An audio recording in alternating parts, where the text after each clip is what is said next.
I remember that because of this letter, we moved to invite Pyra Lucas and Toto Kausing. Message? That's Pyra Luca and Toto. Si ano po ba? Si Ma'am, kayo muna o si Toto Kausing? Ay, Mr. Chairman, dito lang kami, wala naman na kaming hinanda na speech or introductory statement. We are only here to answer whatever questions that the good Congresswoman Luis Tru would ask.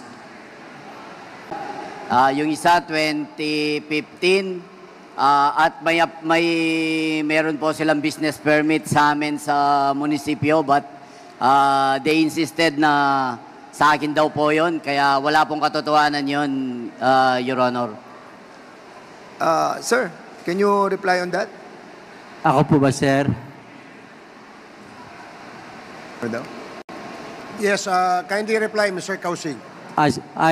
Chairman, hindi ko lang maintindihan kung alin ang tatanong yung tungkol sa dalawang issue kasi dito eh. Yung issue tungkol doon sa 5 million a month daw at saka yung issue tungkol sa dalawang condotel. So alin ang una pong kasi sinasabi niya po na baseless.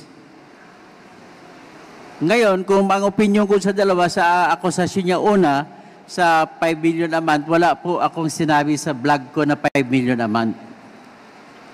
Ngayon, pagdating naman po sa condotel, binlog ko na rin po yan na condotel na ayon sa informante ko, nasa kanya yan. Kaya tinatayuan po namin ito, Your Honors, na totoo po ang aming nakuha na kinwento ng aming tinatawag na informante.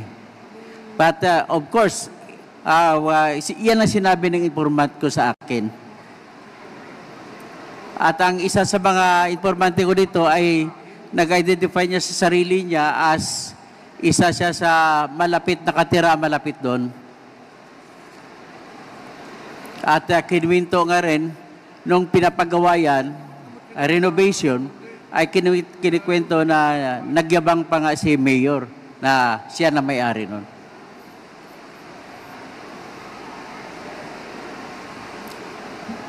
Patungkol naman ata, I just do not know how it happened na nagsalita siya na may 5 million a month na sinabi. Ang sinabi ko, nakakakuha siya ng pera. At ang basihan ko po, Mr. Chairman, ay yung statement nila na binigay sa Senate na 10,000 lamang po kada taon ang kinukuha nila na property tax o real property tax o di ka amilyar mula sa mga property ng POGO. So, at sa business tax o mayor's permit, sinabi nila, sila mismo sabi na 4,000 lamang kada taon. So, doon ko po binase ang aking logical conclusion at kinwenta ko ang maaring magiging property tax ng 46 o 43 buildings at binase ko rin po sa inamin ng engineer nila na nag-submit ang nagpatayo o Whirlwind o di kaya Royal Lucky South 99 ng bills of materials na umaabot sa 1,070 million. At kung ganun ang materials cost, ibig sabihin po, bilang civil engineer din ako, na sa ngayon, ang estimated labor cost din po ay almost the same sa materials cost. So kung kwentahin mo, ibig sabihin po, ang most reasonable fair market value ng lahat ng building ay 2 billion. Ngayon, pagkakwenta, paano mo kwentahin ngayon ang real property tax? So kukunin muna ang fair market value which is 2 billion, then multiply it with assessment level na binigay ng batas which is 50% para sa mga commercial. Tapos, i-multiply mo, magiging 1 billion. Pagkatapos, kukunin ang real property tax is equals to 1% times assessed value. So, assessed value is 1 billion times 1%, that is 10 million a year. Tapos, ang lupa pa, sabihin na lang natin na 5,000 per square meter. Ang kinikwenta ko, pag 5,000 per square meter sa 10 hektarya, aabot po ng mga Ito, may sinasabi. abot sa 500 million. So kung kukunin mo po yung tinatawag na assessed value, that is 250 million, at kung kwentahin mo po yung real property tax niya based on assessed value, which is 1%, that is also 2,500,000. So if that is so, ang tinatago na pera mula sana sa property tax at saka sa business taxes ay umaabot mahigit 12 billion. Yun lang po ang sinabi ko po. Okay, Mr.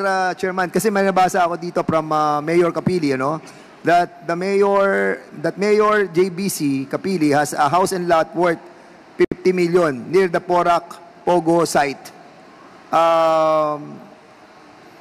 Saan galing tong statement na to? Sa kanila po, nung una yun yung claim nila. Kaya sinabi ko, pag may nakita sila na bahay ko kahit worth 1 million lang sa kanila na, pero wala naman silang nakita.